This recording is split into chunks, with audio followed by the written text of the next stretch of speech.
us about bisphosphonates. So bisphosphonates is a family of drugs, and there are several members in that family.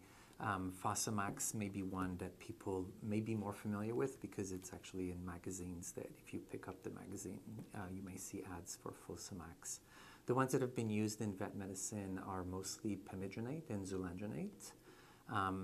I think as a profession, we're shifting more towards zoledronate. It may be better, although the evidence is lacking in a way. We don't have very much evidence that zoledronate is really better than pamidronate. So basically, bisphosphonates, what they are is a class of drug, and the way that they act is that they inhibit a type of cell called the osteoclast. And the osteoclast is responsible for destroying the bone. So if you can inhibit that, then the bone may get stronger. There's also some evidence that it may have anti-cancer properties. But there again, the evidence, I don't think we've ever shown this in the live animal. So basically, we give these drugs with the intent of slowing down and maybe even stopping the destruction of the bone. It can be used on it by itself. It can be combined with radiation therapy.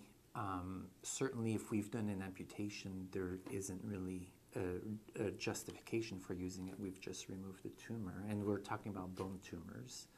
And so either with radiation or by itself, and there again, if you know, when it comes down to the evidence, we don't have very much evidence that it has, that it works great, but it seems that it can help some dogs, and I think it's worthwhile trying to see if it's going to work in an individual dog. And then in terms of combining it with radiation therapy, there's actually conflicting evidence as to, in some studies it helps, in other studies it actually did not help, or even in one study made things worse. So we have to be careful. I think that we need to learn more, but for a time being, we do recommend it, with the caveat that we don't know how effective it truly is.